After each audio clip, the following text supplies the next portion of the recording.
आप देख रहे हैं ह्यूमंस ऑफ बिहार पॉडकास्ट। हमारे साथ मैं हूं हर्ष किशोर और हम हर रोज लेके आते हैं एक नया success stories humans of Bihar की। आप बने रहिए इस पॉडकास्ट में लास्ट तक। स्वागत है आज के हमारे इस ह्यूमंस ऑफ बिहार पॉडकास्ट में, और हमारे इस पॉडकास्ट के गेस्ट हैं प्रणव जी, जो कि एक डिजिटल मार्केटिंग में अपना एक्सपर्टीज रखते हैं और मधुबनी से बिलोंग्स करते हैं, और भी बहुत कुछ जानेंगे शायद प्रणव जी से। प्रणव जी, आपका स्वागत है हमारे इस आज के पॉडकास्ट में। थैंक यू, आपने आज इनवाइट किया हर्ष जी इस स्पेशल पॉडकास्ट में। काफ़ी अच्छा लगा ये जो इनिशिएटिव है आप लोगों का, स्पेसिफिकली बिहार को लेके, जिस तरीके से ये चीज़ें आप लोग कर रहे हैं, गेस्ट को इनवाइट करते हैं, उनकी जर्नी शेयर करते हैं, तो काफ़ी लोगों को सीखने का, इंस्पायर होने का एक अपॉर्चुनिटी मिलेगा इस जर्नी के थ्रू से। तो मुझे भी बहुत अच्छा लगा आपने मुझे आज इनवाइट किया। बिल्कुल बिल्कुल। सबसे पहले आप अपने बारे में थोड़ा बैकग्राउंड के बारे में बताइए, कैसा रहा आपका? मैं बेसिकली बिहार से बिलोंग करता हूँ, मधुबनी रीजन से, और बच्चा ही था, छोटा ही था उस टाइम पे पंजाब शिफ्ट हुए, क्योंकि आप जानते हैं कि उस टाइम पे बहुत सारे लोग माइग्रेट हुए थे, उसमें से मेरे फादर भी माइग्रेट हुए थे उसी टाइम पे, मतलब पंजाब में स्कूलिंग वगैरह पंजाब से हुआ, बट एक जुड़ाव हमेशा बिहार के साथ में रहा है, जाना आना, क्योंकि अभी भी फैमिली पूरी की पूरी वहीं पे रहती है, और बिहार में मधुबनी में ही रहते हैं सभी लोग। बिल्कुल। तो वहीं पे है, यहाँ पे तो बस एक समझ सकते हैं कि रहने का एक और कहीं ना कहीं स्कूलिंग वगैरह का एक बहुत बड़ा जरिया बना। फिर वहाँ से मैं पंजाब से शिफ्ट हो गया जब मैंने अपना बीटेक कंप्लीट किया कंप्यूटर साइंस में, और चंडीगढ़ से उसके बाद मैं शिफ्ट हो गया दिल्ली, और यहाँ पे मैंने अपना जर्नी जो है बेसिकली स्टार्ट किया, एजेंसी स्टार्ट किया। एजेंसी के साथ में फिर मैंने 2019 में PMS के नाम से डिजिटल मार्केटिंग इंस्टीट्यूट में एंटर हुआ, एंड इस साल ही लॉकडाउन में सेलिफाई के नाम से मैंने ब्रांड स्टार्ट किया है। सेलिब्रिटी से लोगों को मतलब अटैच कर दिया है, जोड़ती है बिजनेस प्रमोशन में, इन सब में हेल्प करती है। मेन बैकग्राउंड डिजिटल मार्केटिंग का रहा है मेरा, उसी के थ्रू से बाकी जर्नी उसी के थ्रू से कवर किया है। बिल्कुल बिल्कुल। और जब आप तो बैक ले जाते हैं स्कूल के टाइम में, जब आप मतलब स्कूल में थे, तो उस टाइम आप क्या सोचते थे फ्यूचर के बारे में? क्या सपना था आगे चल के क्या बनना है? और देखिए, जब स्कूल में था तो एट द सेम टाइम मैं बहुत सारी चीज़ें हैं कहीं ना कहीं, क्योंकि मैं पढ़ने में ठीक था, जब बच्चा था पढ़ने में ठीक था, लेकिन मैं एट द सेम टाइम ना शरारती भी बहुत था, और जो जितनी भी बेकार की एक्टिविटीज़ होती हैं वो सब करता था, खेलता भी था, पतंग भी उड़ाता था। बहुत पिटाई खाई है मैंने बचपन में इसके लिए, और बोलना नहीं चाहता, लेकिन कंचे वगैरह बंटे ये सब आदत था। अच्छा, ये सब भी करता था, लेकिन वो मुझे लगता है कि बहुत ज़रूरी है, उससे कहीं ना कहीं धीरे धीरे फिर स्कूलिंग के टाइम पे। लेकिन हाँ, मैं एक्स्ट्रा एक्टिविटीज़ में बहुत पार्टिसिपेट करता था शुरू से ही। जब मैं 3rd या 4th क्लास में हुआ, उसी टाइम से मैंने स्पीचेस में पार्टिसिपेट करना, कोई पेंटिंग का कंपटीशन है तो पेंटिंग में पार्टिसिपेट करना, स्कूल की तरफ से कहीं पे जाना है तो सब सारी एक्टिविटीज़ में पार्टिसिपेट करना मेरा बड़ा ही एक रहा है। मैं उसमें इन्वॉल्व होता था, उसको करता था, बड़ा मन लगता था इन सब चीज़ों में। मतलब मैं सिर्फ पढ़ना ही है, पढ़ने के साथ में बाकी सारी चीज़ें करनी है, जो भी चीज़ें होती हैं जो स्कूल लाइफ में होती हैं। बिल्कुल बिल्कुल। अपने बारे में कुछ ऐसा चीज बताइए जो कि लोग पहले से आपके बारे में नहीं जानते हैं, जो उनके लिए एक सरप्राइज हो। मैंने पहले पॉइंट पे ही बता दिया कि मुझे पतंग उड़ाने का बड़ा ही जबरदस्त और बहुत ज्यादा था, मतलब क्रेज होता है, एक होता है लोगों को क्रेज होता है ना, एक्सेसिव क्रेज, तो एक्सेसिव था मेरे को। और मैं बहुत मतलब ऐसा था कि शाम को रोज मुझे पिटना है उस चीज के लिए। मेरे पापा ने डांटना है कि आज से तुम नहीं करोगे। मेरा भाई क्या करता था, मैं पतंग कलेक्ट कर लेता था, शाम तक काफी सारी मेरे पास हो जाती थी, वो फाड़ देता था, फिर नेक्स्ट वही काम होता था। अच्छा। कि वो सब चीजें जो है बेसिकली करनी ही करनी है, तो ये सब चीजें थी। इसको बैड हैबिट भी बोलिए या जो बोलिए, लेकिन मेरे को बहुत पसंद था ये। बिल्कुल बिल्कुल। और डेली बेसिस, ऐसा भी नहीं कि मैं एक दिन करता था, एक होता है ना एक बच्चा करता है एक दिन 2 दिन करता है। जब तक सीजन रहता था, पंजाब में बड़ा पतंग उड़ाने का बहुत क्रेज है। जो अभी जब मौसम चल रहा है आपका, इस हम्म, मौसम में हम्म, ठंड का हल्का हल्का उस टाइम पे बहुत उड़ाते हैं पतंग। हम्म, तो ये मेरे को जो मुझे नहीं लगता कि मेरे प्रोफेशनल लाइफ में किसी को पता है कि मैं ये सब चीजें भी करता था। बिल्कुल राइट। बिल्कुल। इस पे एक आपका एक जानना चाहेंगे कि जब लोग बच्चे होते हैं ना, मतलब स्कूल में होते हैं, तब उनको ये सब करने में बहुत मजा आता है, ठीक है, और कहीं ना कहीं ये सही भी है। एक्स्ट्रा को करिकुलर एक्टिविटीज सीखने को मिलता है, फिजिकल एक्सरसाइज और बहुत कुछ सीखने को मिलता है। लेकिन कहीं ना कहीं पेरेंट्स इससे थोड़ा नाराज होते हैं या फिर उन पे कुछ दबाव बनाते हैं पढ़ने के लिए। तो उसके बारे में आपका क्या सोच है? किस टाइप का पेरेंटिंग करना चाहिए, और जो स्टूडेंट्स हैं उनको किस टाइप से सोचना चाहिए? पर आप पीछे जाके देखिएगा तो कैसे आप उसमें चेंजेस लाने की कोशिश करिएगा। कि मैं जस्ट रिसेंटली फादर बना हूँ, तो मुझे अब लगता है कि जो चीज़ें घर वाले करते हैं वो सही होती हैं। अगर ना रोका जाए बच्चों को तो कहीं ना कहीं वो एक हाथ से निकलने का भी डर रहता है, क्योंकि कुछ चीज़ भी कोई चीज़ें एक्सेसिव हमेशा खराब होती हैं। राइट। तो आपको कंट्रोल करना, और जो घर वाले बोलते हैं कि एजुकेशन में पढ़ो, क्योंकि वो उनका एक्सपीरियंस है। वो जो देखते हैं, जैसे अब आज मैं जितना एजुकेशन को इम्पोर्टेंस को समझ सकता हूँ, शायद मैं जब मैं किड रहा हूँ, 10 साल का हूँ या 12 साल का हूँ, तो शायद ही मेरे को इतना सेंस हो कि इसका क्या बेनिफिट है। अब मुझे पता है कि उस टाइम पे जो भी स्टूडेंट स्टडी करता है, उसको आगे जाके उसका एक्चुअली में कितना बेनिफिट मिलता है। अगर आपका ग्राउंड स्ट्रांग है, आपने जो मेहनत शुरुआत के दिनों में की है, वो बाद में ट्रांसफॉर्म होती है आपके करियर के ग्रोथ में, आपके बिजनेस के ग्रोथ, और या जो भी आप कर रहे हो उसके ग्रोथ में। तो पेरेंट्स अपनी जगह बिल्कुल ठीक है। वो जो करते हैं, गार्जियनशिप बोलते हैं, वो हमें, मुझे लगता है वो बहुत ज़्यादा इंपॉर्टेंट रोल प्ले करता है। और कई बार आप रुकते भी हैं, नहीं तो अगर आपको पूरी तरीके से कंट्रोलिंग, उसी में क्या होता है कि कई बार आप गलत संगति में चले जाते हैं, कुछ लोगों से मिलना जुलना हो जाता है, तो वो सब गलत होता है।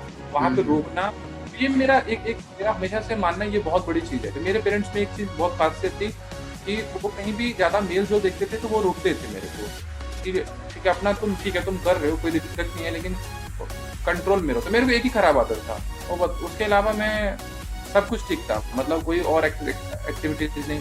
पढ़ने का भी ठीक था, टाइमिंग फिक्स था कि इस टाइम पे पढ़ना ही पढ़ना है। तो पेरेंट्स इसलिए खुश भी रहते थे कि चलो ठीक, पढ़ाई के साथ में एक्टिविटीज बिल्कुल एक्सेप्टेबल है, लेकिन सिर्फ एक्स्ट्रा एक्टिविटीज वो पढ़ाई नॉट एक्सेप्टेबल। वो बैलेंस बनाना बहुत जरूरी है। बिल्कुल बिल्कुल। हम बात करते हैं, जब बिहार का कल्चर की बात आती है, और आपने पंजाब में भी रह चुके हैं, बहुत मतलब बचपन से रहे हैं, तो आपको क्या एक तरह से, अगर बच्चे के लिए इन्वायरमेंट से देखें, बच्चे की माइंडसेट से देखें, क्या क्या चेंजेस कल्चर में चेंज आती है, इन्वायरमेंट में चेंज आती है, जहाँ पे हम थोड़ा डाउन हो सकते हैं या फिर कुछ में हम पॉजिटिव भी हो सकते हैं? क्या क्या चेंजेस आपको देखने को मिला और कहाँ पे आप उसमें सुधार करना चाहेंगे? पंजाब का कल्चर ना बड़ा ही एक हैप्पी कल्चर है। मैं सिंपल सी बात कहूँगा, बहुत हैप्पी कल्चर है। लोग बहुत खुले दिल के हैं, लोग बहुत ज़्यादा, मतलब मैंने एक चीज़ नोटिस की है कि सोच विचार किसी चीज़ में ज़्यादा वो रोक टोक वाला हिसाब किताब नहीं है, खुला दिल है। और आपने देखा भी होगा कि वहाँ के लोगों को बड़ा क्रेज होता है कि भाई बाहर जाना है, कनाडा जाना है, ये बड़ा आपको गाने से जो आपको गानों में दिखता है ना पंजाब, वो 80% वही पंजाब है। बिल्कुल बिल्कुल। और 20% एक अलग पंजाब है, जिसके बारे में शायद लोग नहीं जानते। वो बहुत एक स्ट्रॉन्ग पंजाब है, जहाँ पे लोग आपके बारे में केयर करते हैं, इनकरेजमेंट बहुत है, लोग एक दूसरे को इनकरेज करते हैं और किसी भी चीज़ के लिए। और स्कूल सिस्टम, एक चीज़ और मैंने बहुत स्ट्रॉन्ग फील किया, जो शायद अपने बिहार के सिस्टम में हम ऐड कर सकते हैं। बहुत सारे ऐसे वहाँ पे पंजाब में लोग हैं जो कि आपको फाइनेंशियली भी हेल्प करते हैं, if you are not financially very good. तो मैंने बहुत सारे ऐसे ऑर्गेनाइजेशन ये वर्क करती हैं जो आपको फाइनेंशियली भी हेल्प करती हैं। मुझे भी मेरे एजुकेशन के टाइम पे फाइनेंशियल हेल्प बहुत मिला, इन दैट मेनली स्कॉलरशिप के फॉर्म में मिला। लेकिन ये सब सिस्टम मुझे लगता है, अगर हाँ अपने यहाँ भी है, क्योंकि मैं जब बीटेक में था तो बहुत सारे लोग बिहार से थे, वहाँ मुझे पता था कि वहाँ पे भी सपोर्ट बहुत अच्छा है, गवर्नमेंट सपोर्ट करती है एजुकेशन के लिए। लेकिन जो प्राइवेट बॉडीज हैं, जितने भी प्राइवेट ऑर्गेनाइजेशन, वो भी जब हेल्प करती हैं तो ओवरऑल आपको बहुत इंकरेजमेंट मिलता है। इंकरेजमेंट बहुत है पंजाब में, हैप्पीनेस बहुत है पंजाब में। और स्कोप तो हर जगह है, कहीं ना कहीं गुंजाइश कि आप उसको ठीक करें, उसको बेटर करें, बट मैं बिल्कुल। ओवरऑल बहुत पंजाबी कल्चर से बहुत इन्फ्लुएंस हूँ, बहुत अच्छा लगता है। तो अपना बिहार के कल्चर में मुझे एक बड़ा तीखापन लगता है, बड़ा एक कह सकते हैं कि बहुत स्ट्रांग पॉइंट है, बड़ा ही मतलब बच्चे बहुत तेज होते हैं जो बिहार में एनालिटिक्स बहुत कम होता है। एक ही प्रॉब्लम है, कहीं ना कहीं वो थोड़ा सा लैंग्वेज का कभी कभी बैरियर आता है, अगर वो चीज़ को निकाल दें तो मुझे लगता है कि बिहार के इंडिया में किसी से भी कम है, राइट। बिल्कुल। और बड़ा ही जबरदस्त एक वहाँ का एक मिट्टी का बोली खासियत है कि वहाँ का स्टूडेंट बहुत स्ट्रांग निकलता है बिहार का। बिल्कुल। पंजाब बिहार का क्या है, अगर टुगेदर हो जाए बहुत बड़ा चीज हो जाए। बिल्कुल बिल्कुल। आप जब फाइनेंशियल सपोर्ट की बात किए तब मेरे को एक ख्याल आया, ये एजुकेशन लोन होता है या फिर पर्सनल लोन होता है या फिर बैंक से कोई भी तरह का लोन हो या फिर बिजनेस ही लोन क्यों ना, तो जब लोग एक तरह से हमको ही ले लीजिए या फिर कोई भी यंग एंटरप्रेन्योर्स को ले लीजिए जो जब बिजनेस स्टार्ट करते हैं, तो उनके वो उतना फाइनेंशियल इंडिपेंडेंट नहीं होते, उनके पास उतना कैपिटल नहीं होता है कि अपना कैपिटल लगा के कोई बड़ा बिजनेस खड़ा कर पाए। तो वहाँ पे एक सवाल आता है, हाँ, लोन का सवाल आता है या फिर गवर्नमेंट सपोर्ट का आता है या फिर बहुत सारी ऑप्शन आती है जहाँ पे उनको फेलियर देखने को मिलता है अगर वहाँ से नहीं मिल पाती है। ठीक है, तो इस टाइप में अगर जब बात करते हैं पंजाब की, तो वहाँ पर क्या सिचुएशन है और वहाँ का क्या एक तरह से बोल सकते हैं इन्वायरमेंट है, तो उसमें आप क्या बोलना चाहेंगे उसके बारे में?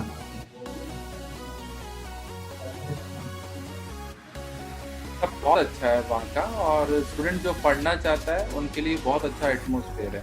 पर्सनल ऑर्गेनाइजेशन बहुत सारी हैं, एक एफसी सौंधी नाम की ऑर्गेनाइजेशन थी जो कि बेसिकली बहुत लोगों को हेल्प करती थी हमारे टाइम में, तो मेरे को भी मिला, मेरे ब्रदर को भी मिला। तो और किसी तरीके का वो नहीं है उसमें, क्या सकते हैं, भेदभाव नहीं है। तो सबसे बड़ा जो इम्पोर्टेंट चीज़ है, किसी तरीके का ये नहीं है कि रिस्ट्रिक्शन, बहुत अच्छा लगा। और बैंक का सिस्टम तो ऑलमोस्ट सब जगह सेम ही रहता है, तो बिहार हो या पंजाब हो, हर जगह एजुकेशन सिस्टम में वो ऑलमोस्ट सेम है। लेकिन जब पर्सनल प्राइवेट सपोर्ट मिलता है तो ज़्यादा एक तरीके से आपको ये होता है कि इन द फॉर्म ऑफ अगर स्कॉलरशिप मिले तो वो ज़्यादा बेटर है। लेकिन अब स्कॉलरशिप का भी ये नहीं होना चाहिए कि सिर्फ 90% वाले को मिले। अगर अगर किसी का बैकग्राउंड स्ट्रांग नहीं है तो शायद 70-75% वालों को भी मिलना चाहिए। तो इसमें हाँ, एक लेवल पे स्टूडेंट को मुझे लगता है कहीं ना कहीं फाइनेंशियल सपोर्ट उसको बहुत बूस्ट करता है, तो डेफिनेटली ये ज़रूरी है और बहुत मोटिवेटिंग होता है, किसी के लिए भी मोटिवेशन बहुत आता है। बिल्कुल बिल्कुल। थोड़ा आपके कैरियर के बारे में बात करेंगे कि आपने कैसे एक डिजिटल मार्केटिंग कैरियर चूज किया, एक इंजीनियरिंग बैकग्राउंड से हैं, तो फिर उसके बाद आपने क्या अप्रोच लिया, क्या सोच थी एक डिजिटल मार्केटिंग के अंदर जाने की? स्टार्टिंग हुआ था एक्चुअली में वेब से ही, वेबसाइट वगैरह से, प्रोग्रामिंग से स्टार्टिंग हुआ था, .NET से। और करते करते हुए .NET क्योंकि एजेंसी था तो मुझे अपना बिजनेस ग्रो करना था। शुरू मैंने 1 साल ही जॉब किया, 1 साल के बाद मैंने काम स्टार्ट कर दिया। तो वहाँ पे मेरे को जो बेसिकली जब मेरे पास कुछ वेबसाइट के प्रोजेक्ट आए तो साथ में ही कुछ क्लाइंट्स ने ऑफर किया कि आप हमारा SEO का देखिए काम। उस टाइम पे SEO ज़्यादा ट्रेंड में था। ओवरऑल डिजिटल मार्केटिंग टर्म्स तो इतना नहीं यूज करते थे, SEO लोग ज़्यादा यूज करते थे। तो वहाँ से मेरे पास में कुछ प्रोजेक्ट्स आने चालू हुए, तो मेरा इंटरेस्ट बना कि हाँ, इससे अच्छा, क्योंकि रेकरिंग मॉडल है इसका। डिजिटल मार्केटिंग में क्या है कि आपको अगर इस मंथ अमाउंट मिलता है तो नेक्स्ट मंथ भी मिलता है। डेवलपमेंट में ये नहीं हो रहा था मेरे साथ, तो मुझे इसलिए बहुत अच्छा लगा। बहुत फ्रैंक और बहुत क्लियर आपको बता रहा हूँ कि मंथ वाइज मंथ जो पैसा मिलता है, मैं उससे बड़ा खुश हुआ कि यार, क्योंकि आपको एक महीने लाइबिलिटीज होती है, रेंट देना है, स्टाफ को सैलरी देना है आपको, राइट। एजेंसी था उस टाइम पे, अराउंड 14 मेंबर्स थे मेरे 2013 में मेरे टीम में, उन सबको सैलरी क्लियर करना, उन सबके एक्सपेक्टेशन क्लियर करना। डेवलपमेंट में क्या होता था, कोई मंथ तो बहुत अच्छा, कोई मंथ बहुत खराब चला जाता था। मेरे लिए बड़ा डिफिकल्ट हो गया। डिजिटल एक मेरे लिए सोल्यूशन बना कि मैं ग्रो कर सकता हूँ। ग्रोथ डिफाइन किया मेरे डिजिटल ने, वहां से मेरे जब ग्रोथ हो गया मेरे को समझ में आने लग गया और मैं इसी को लेके आगे बढ़ा। फिर बाकी सारी चीजें सीखी, SEO, गूगल एड्स में काफी इंटरेस्ट हुआ, गूगल एड्स को बहुत डेप्थ में सीखा, उसके बारे में बहुत सारा नॉलेज गेन किया, उससे मेरे को बहुत बेनिफिट हुआ, बहुत अच्छे कैंपेन्स हैंडल किए। तो ये रहा कि डिजिटल मार्केटिंग में इंटरेस्ट पैदा हुआ। बिल्कुल। अभी खास करके जब बात करते हैं डिजिटल मार्केटिंग का, तो एक बज़वर्ड एक तरह से बोल सकते हैं बन गया है एनवायरनमेंट में कि डिजिटल मार्केटिंग का मतलब हुआ फेसबुक पे फोटो अपलोड करना, पोस्ट करना, तो कोई कंपनी के लिए पेज बनाना। क्या डिजिटल मार्केटिंग इतना ही बड़ा, इतना ही लिमिटेड क्षेत्र है, या फिर उसके बारे में आप क्या क्लैरिटी देना चाहेंगे डिजिटल मार्केटिंग को? जी, मैं बेसिकली मैंने आपको बताया भी, मैं TMS इंस्टीट्यूट के नाम से डिजिटल मार्केटिंग इंस्टीट्यूट भी रन करता हूँ, जो कि बहुत फेमस है नोएडा में। और अब तो ऑनलाइन भी काफ़ी सारे हम लोग, कोविड के बाद हम लोगों ने काफ़ी सारे ऑनलाइन कोर्सेज बैचेस को पढ़ाया। उसके बाद जितने भी लोग मिलते हैं, स्टूडेंट मिलते हैं, तो उनमें बड़ा क्यूरियोसिटी होता है कि पूरा डिजिटल मार्केटिंग क्या है, राइट? तो पूरा डिजिटल मार्केटिंग की अगर बात करें तो उसमें ये एक पार्ट है जो आपने बताया कि पोस्ट करना, ये सोशल मीडिया का पार्ट है। ऐसे डिजिटल मार्केटिंग में बहुत सारे मॉड्यूल्स हैं, SEO है, गूगल एड्स है, फेसबुक ऐड है, तो और बहुत से कंटेंट मार्केटिंग है, एफिलिएट मार्केटिंग है, राइट, मोबाइल मार्केटिंग है। तो ये सारी चीजें स्टेप बाय स्टेप करके एक पूरा डिजिटल मार्केटिंग बनाती हैं। तो आप कह सकते हैं इसका एक पार्ट आपने बताया, और ओवरऑल डिजिटल मार्केटिंग एक अम्ब्रेला टर्म है जिसके अंदर बहुत सारी सब टॉपिक मॉड्यूल्स एग्जिस्ट करते हैं। और ऐसा नहीं बोलूंगा कि आप सोशल मीडिया कर रहे हैं तो उसमें आप सोशल मीडिया के थ्रू से भी बहुत अच्छा करियर बना सकते हैं अपना, लेकिन अगर आप बाकी चीजें भी सीखते हैं तो क्या पता आपका उसमें इंटरेस्ट, जैसे मेरा इंटरेस्ट SEO में और गूगल एड्स में ज्यादा है, सोशल मीडिया में थोड़ा सा कम है। तो ये इसी तरीके से लोगों का होता है, किसी का इंटरेस्ट सोशल मीडिया में ज्यादा होता है, बाकी चीजों में कम होता है। किसी एक्सपर्टीज पे डिपेंड करके आपको क्या चीज अच्छी से आती है, किसमें आपका इंटरेस्ट ज्यादा बन रहा है। बिल्कुल। और जब बात करते हैं डिजिटल मार्केटिंग करियर का, तो क्या मतलब डिजिटल मार्केटिंग में जाने के लिए जरूरी है कि उनको टेक्निकल फील्ड से आना चाहिए, या फिर बिजनेस के क्षेत्र से आना है, या फिर कोई भी डिजिटल मार्केटिंग के क्षेत्र में आ सकते हैं? उसके पीछे आप क्या राय? जो भी क्यूरियस है और थोड़ा सा जिज्ञासु है कह सकते हैं, उसके लिए डिजिटल मार्केटिंग फील्ड है, थोड़ा सा क्रिएटिव है। एजुकेशन इसमें बहुत ज्यादा मैटर नहीं करता, इसमें मैटर करता है स्किल, कि आपका स्किल कैसा है, आपको काम कितना आता है, राइट? और आपने देखा होगा बहुत सारे कम उम्र के लड़के जो ब्लॉगिंग करने लग जाते हैं, या फिर अपना घर बैठ के अपना अच्छा कंटेंट कर रहे हैं। कोई डिग्री मैटर नहीं करता, कोई क्वालिफिकेशन मैटर, बस मैटर करता है कि आपको चीजों के प्रति जिज्ञासा होना चाहिए, क्यूरियोसिटी होना चाहिए, और आपको होना चाहिए कि मुझे ये सीखना है, इम्प्लीमेंट करना है। और सबसे इम्पोर्टेंट चीज आपके अंदर में कैपेबिलिटी होना चाहिए कि आप एक्शन ले सके, आप चीजों को एग्जीक्यूट कर सके। अगर आप एग्जीक्यूट करते हैं, एक्शन लेते हैं, चीजों को वर्क करते हैं, बैठ के से आप देखिए, आप एफर्ट लगा रहे हैं, आप वीडियोस कर रहे हैं, ये कंटेंट क्रिएशन, ये भी एक डिजिटल मार्केटिंग का ही पार्ट है, राइट? ये वीडियोस आप डेली बेसिस पे मेहनत करते हैं, रेगुलर अपना पैटर्न को फॉलो करते हैं, इसका धीरे धीरे आपको रिजल्ट मिलना चालू होगा कि चीजें ऑटोमेटिकली ग्रो हो जाएंगी, नेक्स्ट लेवल पे चली जाएंगी। तो यही डिजिटल मार्केटिंग का पार्ट है, आपको एक्शन लेना पड़ेगा, सिर्फ टर्म्स पे मत जाइए, एक्शन भी लीजिए, आपको रिजल्ट दिखेगा। बिल्कुल। डिजिटल मार्केटिंग के लिए जरूरी है कोई एज मैटर करता है, या फिर इसमें तो कोई डिग्री भी मैटर नहीं करता है? तो क्या एक जो बच्चे जो बोल सकते हैं हाई स्कूल में हैं, या फिर जो स्कूलिंग कर रहे हैं, तो उनके लिए जरूरी है कि वो इंटर मैट्रिक का एग्जाम दें, फिर डिजिटल मार्केटिंग में आए, या फिर एक इंजीनियरिंग करके आए, या फिर वहाँ से कैरियर बना सकते हैं, या फिर वहाँ पे बहुत बड़ा रिस्क हो जाता है अगर हम इंटर मैट्रिक नहीं कर पाते हैं, या फिर कोई टेक्निकल फील्ड नहीं रहता है तो उनको कॉर्पोरेट जॉब में कोई प्रॉब्लम आती है? उसके बारे में आप क्या सोचते हैं? इसका कितना बड़ा एक रिस्क होगा उनके लिए? अगर कोई MNC के लिए प्लान कर रहा है कि मुझे MNC में जॉब करना है, या फिर मुझे बिग कॉर्पोरेट में एंटरप्राइज में जॉब करना है, तो फिर तो आपको पर्टिकुलर डिग्री लेना पड़ेगा, कि वो लोग देखते हैं कि किसका कितना क्वालिफिकेशन है, क्या उसने कहाँ से क्या कोई सर्टिफिकेशंस लिया हुआ है कि नहीं हुआ है। लेकिन अगर आप सिर्फ अपना करियर ग्रो करना चाहते हैं, फ्रीलांसर बनना चाहते हैं, ब्लॉगर बनना चाहते हैं, पैसिव इनकम के लिए जाना चाहते हैं, या फिर इवन छोटी मोटी कंपनी में काम करके फिर आगे का आपका अपना कुछ प्लानिंग है, अपना ही कुछ स्टार्ट करना चाहते हैं एजेंसी के तौर पे, तब आपके लिए कोई भी चीज मैटर नहीं करता कि आपका कितना क्वालिफिकेशन है, आपने 10th किया है, 12th किया है, आपका इंग्लिश अच्छा होना चाहिए। इंग्लिश थोड़ा सा मैटर करता है, क्योंकि ऑब्वियसली जो डेटा एक्चुअली गूगल में अवेलेबल है, वो मोस्ट ऑफ द डेटा जो है वो इंग्लिश में है, राइट?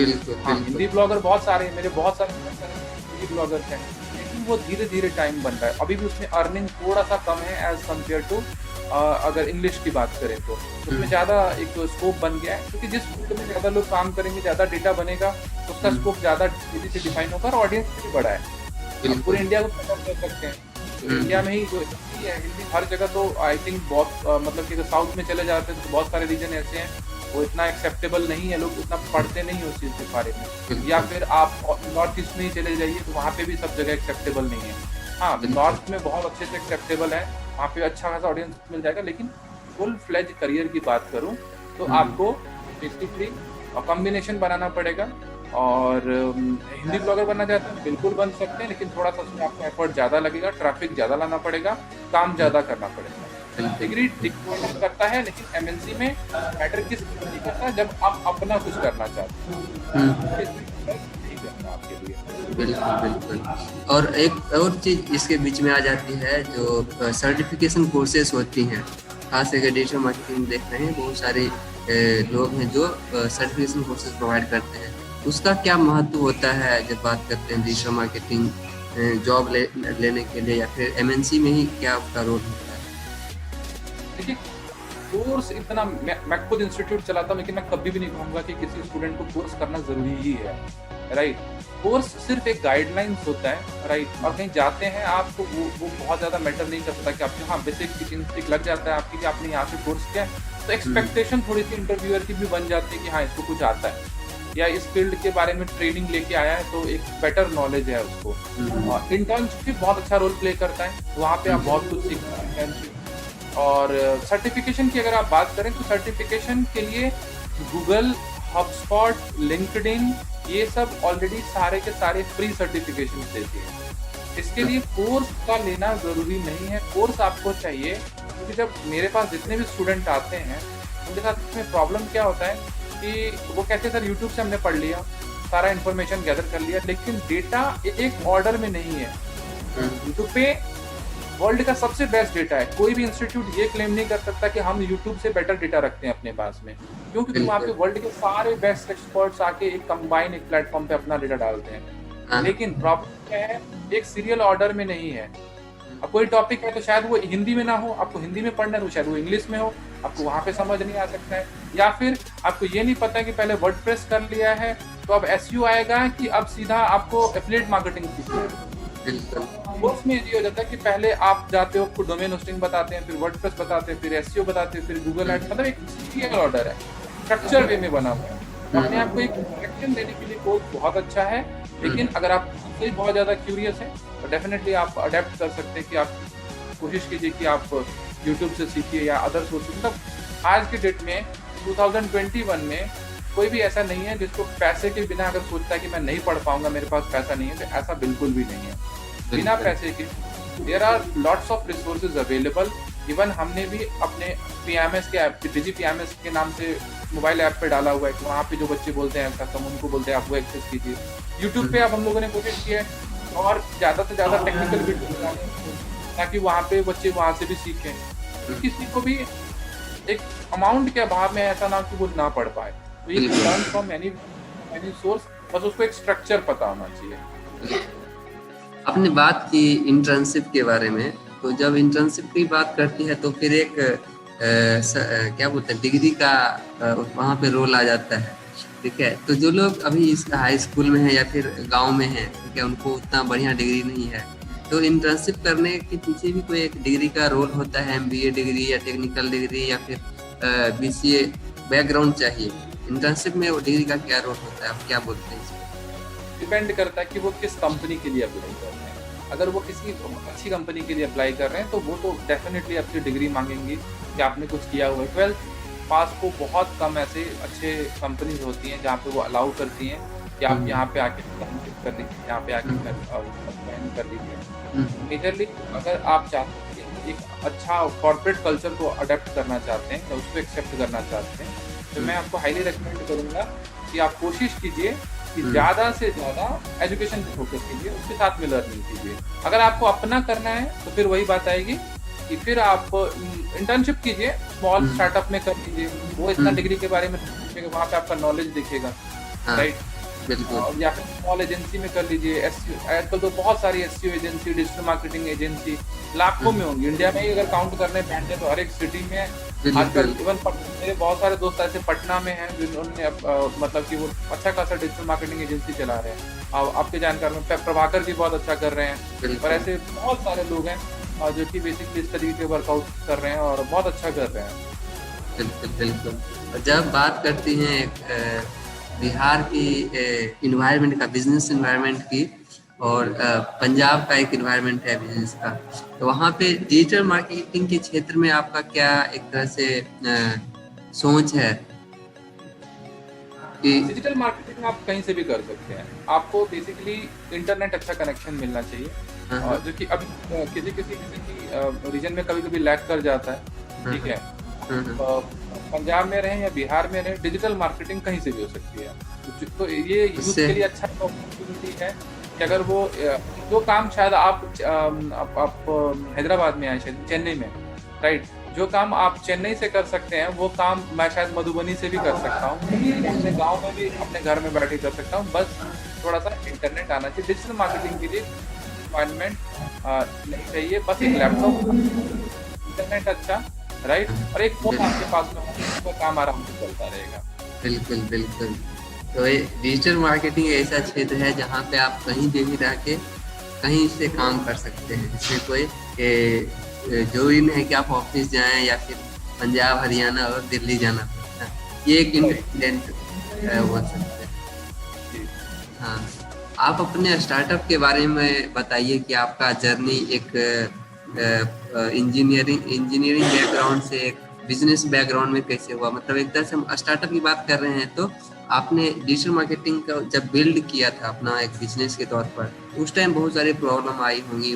उस टाइम आप क्या सोचते थे आगे फ्यूचर के बारे में? अब देखिए, जब स्टार्ट किया था ना तो 4 दोस्त थे हम लोग, लेकिन फाइनेंशियल स्ट्रगल इतना ज़्यादा था कि सब परेशान हो गए, क्या किया जाए। तो बाकी सब लोग जॉब में चले गए फिर से, और मैंने सोचा कि नहीं चलिए, मैं तो, क्योंकि मेरा शुरू से ही था कि अपना कुछ करना है। उन लोगों का भी था, ऐसा नहीं कहूँगा कि उन लोगों का नहीं था। They are also putting their best effort, वो अपना मेहनत कर रहे थे, चीज़ों के पीछे अपना पूरा बेस्ट दे रहे थे। लेकिन दिक्कत क्या होती है कि फाइनेंशियल स्ट्रगल भी एक बहुत बड़ा चीज़ होता है। अगर आपके पास ना हो तो शायद बहुत चीज़ें टफ होती जाती है। मेरे लिए चीज़ें टफ होती चली गई, लेकिन बाई चांस कहीं ना कहीं से कुछ अच्छा काम आ गया, स्ट्रगल जो है वो कहीं ना कहीं सक्सेस में बदलने लग गया।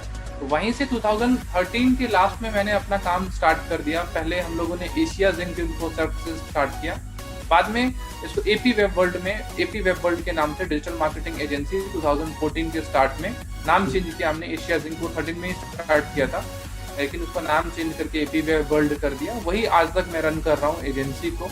तो काफ़ी अच्छा उसका इम्पोर्टेंस रहा है मेरे जो भी मैं हूँ आज, मेरे को बहुत एक इम्पोर्टेंट रोल प्ले किया है।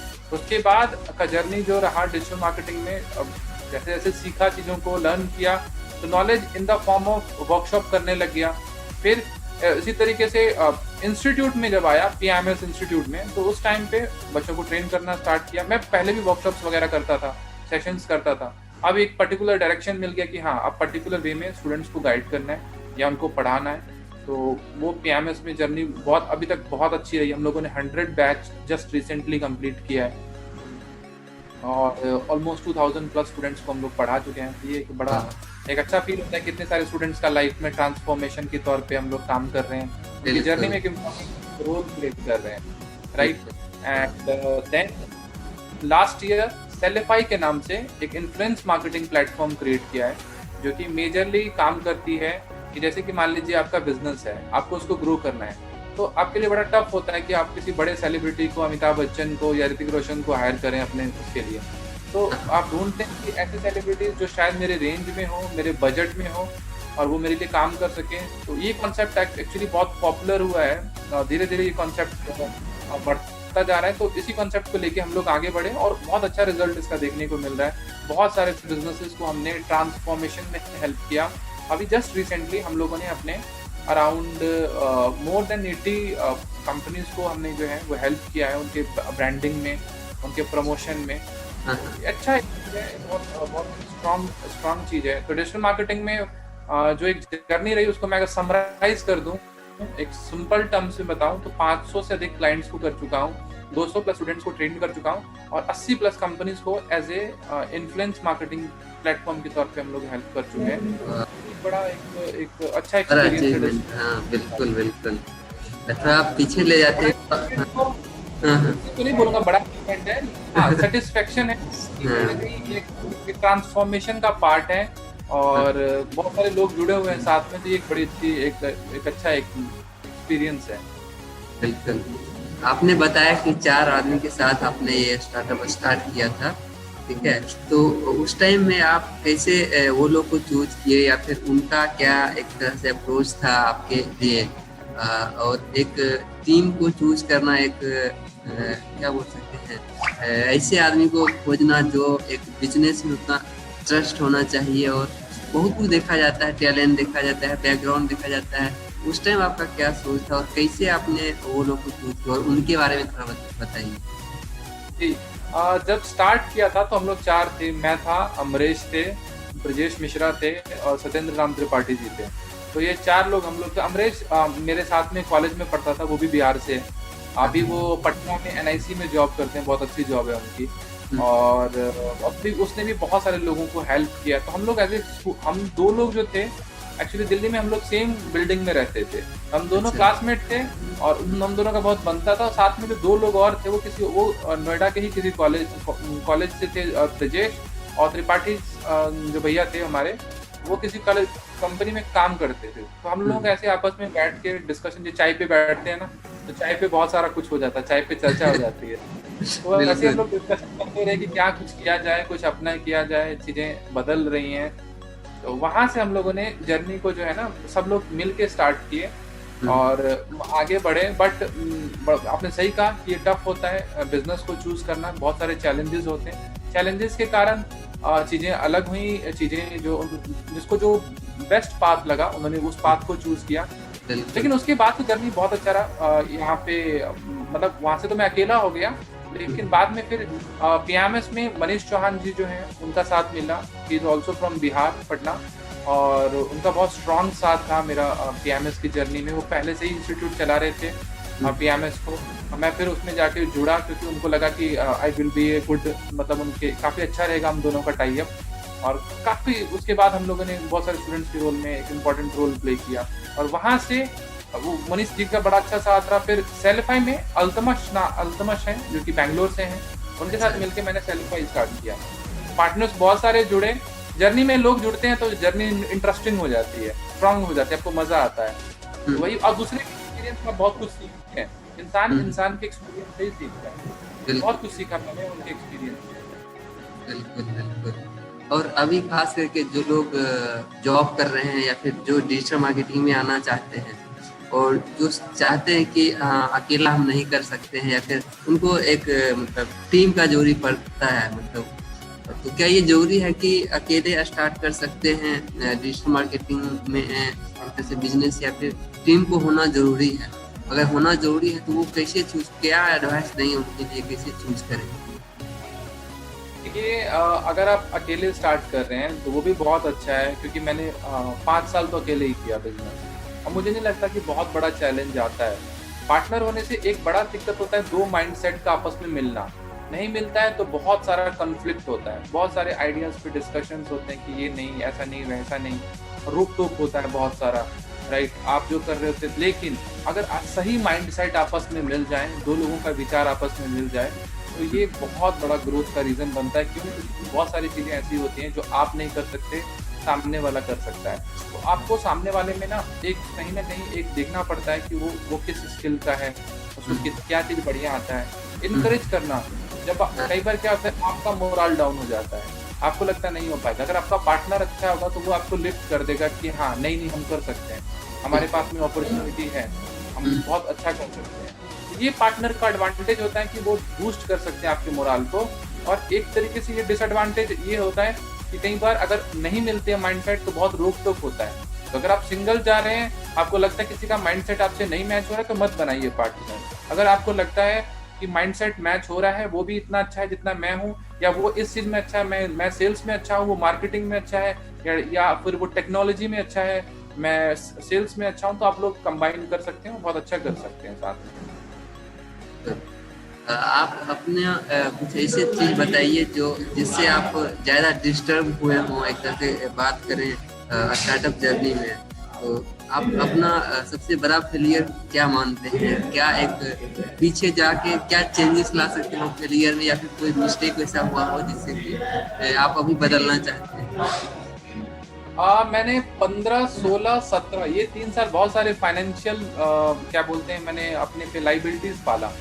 लाइबिलिटीज मुझे लगता है स्टार्टअप जर्नी में, जैसे कि लेट्स सपोज अगर आपको लगता है कि कोई मैन पावर रिक्वायरमेंट नहीं है, या आपको हायर, मैंने बहुत सारे अननेसेसरी स्टाफ भी कई बार रख लिए, और जो मुझे लगता था कि मुझे नहीं रखना चाहिए, या फिर मेरे पास काम कम है या काम ज़्यादा है तो मैंने कम स्टाफ रख लिए। तो मुझे लगता है मैनेजमेंट मेरा सबसे बड़ा कंसर्न रहा। वहाँ से मैंने बहुत सीखा, क्योंकि फेलियर आपको सिखाता है। मैंने मैनेजमेंट और इम्प्रूव किया। जो चीज़ें मुझे लग रहा था कि मैं गलत कर रहा हूँ, मैंने ठीक किया उन सब चीज़ों को। और अब मैं थोड़ा सा कॉन्शियस रहता हूँ कि जब मैं हायरिंग करता हूँ तो मुझे पता होता है कि मुझे इसकी रिक्वायरमेंट, क्योंकि किसी को भी हायर करके आप सडनली ना नहीं कह सकते। अगर आपके साथ कोई जुड़ता है तो बहुत सोच के जुड़ता है, तो आपको उसको आगे लेने की आपकी जिम्मेदारी आपकी होती है, क्योंकि आप एक लीडर हैं, आप एक कंपनी चला रहे हैं, तो आप लीडर हैं। लीडर का हमेशा कैपेबिलिटी होना चाहिए, आपका टीम आपसे, तो वो खुश नहीं देंगे तो अपना बेस्ट एफर्ट नहीं देंगे आपको। तो बेस्ट एफर्ट के लिए आप उनको काम मिलना, उनको रेगुलर काम मिलना, उनको इनकरेजमेंट मिलना, ये सब ज़रूरी है। तो ये सब मेरे हिसाब से फेलियर रहा कि मैनेजमेंट में थोड़ा सा मिस्टेक किया और उसको मैंने इम्प्रूव। और मुझे नहीं लगता कि एज सच उसको फेलियर नहीं बोलूँगा, उसको लर्निंग बोलूँगा। वो लर्निंग मेरे लिए एक बहुत बड़ा लर्निंग रहा, जहाँ से मैंने चीज़ों को इम्प्रूव किया। और मैंने हमेशा अब अपने फाइनेंशियल लाइबिलिटीज़ पे काम किया है। जितना रिक्वायरमेंट है, कहा जाता है ना, एक कहावत है, cut your coat according to your cloth. तो जितना चादर उतना ही पैर पसारो, तो वही हिसाब है कि आपको उस अकॉर्डिंग ही चलना चाहिए। बहुत ज़्यादा पसरना भी सही नहीं होता। चादर से बाहर पाँव निकल जाते हैं, तो वो ध्यान रखनी है। आपने लीडरशिप का बात किया, तो मेरे को इसमें बहुत बड़ा एक, कहीं पे हम पॉडकास्ट या वीडियो ही देख रहे थे, तो लीडरशिप एक बहुत बड़ा रीजन है स्टार्टअप का फेल होने का भी। बहुत जगह हम देखे हैं। तो क्या कहाँ पे गैप रह जाता है जब लीडरशिप की बात करते हैं, या फिर बिहारियों के लिए बात करें, या फिर इंडियन में किसी का भी, अगर बाहर कोई दूसरे देश में जाते हैं तो वहाँ के लोग बोलते हैं कि इंडियन में जो लीडरशिप क्वालिटी है वो और सभी जगह से बेटर है। तो आपको क्या लगता है, क्या बढ़िया है और क्या थोड़ा एक तरह से डाउनफॉल है, और उसमें क्या बेटर किया जा सकता है लीडरशिप पे? कहते हैं कि necessity is the mother of invention. जो आपको जरूरत होती है ना, बिहार का आदमी हो या इंडिया का आदमी हो, उसको जरूरत बहुत ज्यादा है। अब जरूरत की इस चीज को, उसको सक्सेस अचीव करना है, उसको लाइफ में आगे बढ़ना है। जिसको लाइफ में आगे बढ़ना है तो वो बहुत अच्छे डिसीजंस लेता है कि क्या करना, मतलब वो बहुत कैलकुलेटिव चीजों को लेके चलता है। उसको ये भी पता है कि ये फाइनेंशियल मेरे लिए कितना बड़ा डिसीजन है, अगर यहाँ से लॉस होगा तो मैं कहाँ जाऊँगा। तो उसको उसने बुरा दिन भी देखा है, वो अच्छे दिन की तरफ देख रहा है, तो वो बुरे दिन की तरफ नहीं जाना चाहता। तो वहाँ पे वो बहुत स्ट्रांग रहता है। तो ये कैपेबिलिटीज जो है, जो उसको पता है कि मेरी रिक्वायरमेंट क्या है। सबसे बड़ी बात, बाकी जो जगह के लोगों की नहीं कहूँगा, लेकिन एक बिहार के यूथ के बारे में बात करूँगा, उसको लाइफ में बहुत कुछ करना है। मैं इतना प्रिडिक्शन इजीली कर सकता हूँ कि आने वाले 15 साल या 20 साल में आप देखेंगे कि बिहार के बहुत सारे जो युवा हैं, वो लोग आगे जाके बहुत अच्छा करेंगे, बहुत बड़ा बड़ा नाम बनाएंगे। अभी आप ह्यूमन्स ऑफ बिहार के पेज पे देखें, आप लोगों ने कितने लोगों को फीचर किया, कितने लोगों को मेंशन किया, बहुत अच्छा कर रहे हैं वो लोग। और ऐसे बहुत सारे आने वाले लोग भी, जो लोग अच्छा कर रहे हैं, अपना कुछ ना कुछ एक्टिविटीज करते रहते हैं, कुछ बेटर वर्क करते रहते हैं। तो ये एक बड़ा चीज़ है जो मुझे लगता है एक बड़ा इंकरेजमेंट लेके आएगा। तो मीन्स एक आगे की तरफ बढ़ने के लिए अपना एक एम, गोल, एम्बिशन जो है इनका बड़ा है। और दूसरा जो आप कहेंगे नेगेटिव पॉइंट क्या है, तो नेगेटिव पॉइंट कई बार क्या होता है कि कई बार कुछ डिसीजन लेने से हम लोग चूक जाते हैं। वो मुझे लगता है कि डिसीजन मेकिंग जो है ना, वो कभी कभी प्रॉब्लम कर देता है। वो डिसीजन मेकिंग इम्प्रूव करने की ज़रूरत है। और एडवांटेज ये है कि बहुत बड़ा है, तो वो कैलकुलेटिव हो जाता है। तो ये वही एक एडवांटेज भी है, वही एक बड़ा एक रिस्क भी है।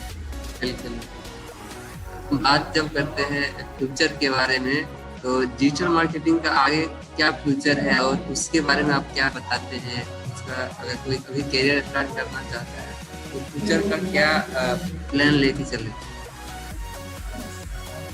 ये लेके ना आए डिजिटल मार्केटिंग में कोई कि मैं डिजिटल मार्केटिंग में आ गया तो मेरा लाइफ सेटल है, अब मुझे कुछ और नहीं सीखना है। क्योंकि डिजिटल मार्केटिंग में आने का मतलब है कि आपको रेगुलर बेसिस पे लर्न करना पड़ेगा, आपको रेगुलर मेहनत करना पड़ेगा। ये एक ऐसा प्रोफाइल है जिसमें आपको कंटिन्यूअसली मेहनत करते रहना पड़ेगा। तो मेरे हिसाब से जो आ रहा है डिजिटल मार्केटिंग में बहुत ब्राइट फ्यूचर है, लेकिन साथ साथ में आपको नई नई चीज़ें सीखनी पड़ेंगी। मैं हमेशा डेली बेसिस पे ब्लॉग पढ़ता हूँ, कुछ ना कुछ अपडेट करता रहता हूँ, वीडियोस देखता रहता हूँ, ताकि मेरे को नया नॉलेज मिले, नए मार्केटर से कनेक्ट करता हूँ, उनसे डिस्कशन करता हूँ। ये एक ऐसी कम्युनिटी है जहाँ पे मुझे लगता है कम्युनिटी ड्रिवन एक पूरा का पूरा, जहाँ पे आप एक दूसरे से सीखते हैं और लर्न करते हैं और ग्रो करते हैं। तो ओवरऑल मुझे लगता है कि हम लोग एक दूसरे से सीख रहे हैं, वो एक बहुत जरूरी है। और साथ में अपने आप को नया चीज आपको सीखते रहना पड़ेगा, और सीखना छोड़ देंगे तब आप आउटडेटेड हो जाएंगे मार्केट से। ऐसा बहुत सारे लोगों के साथ जो लोग एसईओ कर रहे थे, उन्होंने नया स्ट्रेटेजी नहीं सीखा, वो आउटडेटेड हो गए। तो उनके लिए नई चीजें सीखना टफ हो गया। जी। और अभी अब आपका लास्ट क्वेश्चन बता सकते हैं कि आप बताइए कि आपका लाइफ लेसन क्या है, पैसा देना चाहें जो अभी पॉडकास्ट सुन रहे हैं उनको क्या लेसन्स दीजिएगा?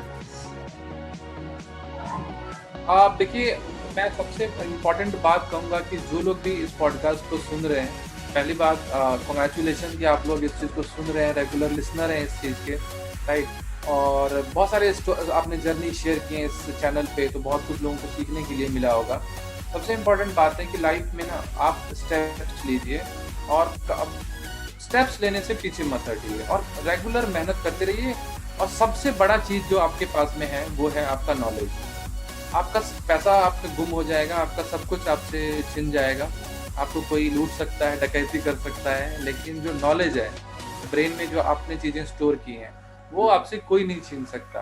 और वो आपको कभी भी, अगर आप जीरो कंडीशन में भी आ गए, आप जीरो पे भी आ गए, तो जीरो से भी आप कहीं भी रहेंगे, आपको शायद ही कुछ ही टाइम लगे, आप फिर से आप उस स्टेज पे आ जाएंगे। क्योंकि मैंने हमेशा देखा कि विद्वान आदमी जो होता है या फिर जो एजुकेटेड होता है, वो स्ट्रगल कहीं ना कहीं उसको बीट कर देता है।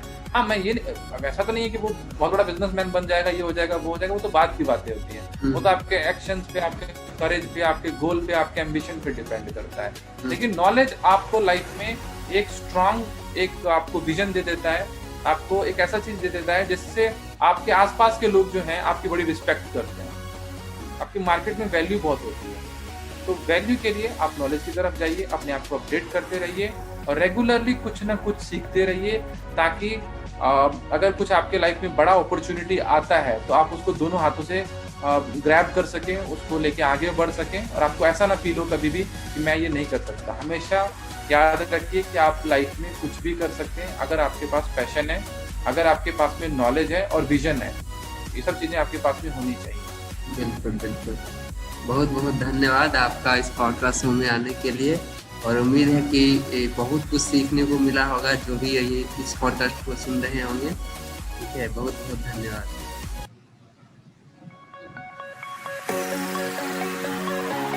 धन्यवाद इस पॉडकास्ट को लास्ट तक सुनने के लिए। इसी तरह के पॉडकास्ट हम हर रोज लेके आते हैं, एक नया सक्सेस स्टोरीज जो इस पॉडकास्ट चैनल पे सुन सकते हैं। इस चैनल को सब्सक्राइब कीजिए हर रोज नोटिफिकेशन पाने के लिए, और हमारे सोशल मीडिया पे आप भी सब्सक्राइब कर सकते हैं, जहां पे सारा अपडेट आपको मिल सकता है। और आपका कोई भी क्वेश्चन हो तो आप कमेंट बॉक्स में लिखिए, और उसका हम आंसर जान के उनका रिप्लाई ज़रूर करने की कोशिश करेंगे। धन्यवाद।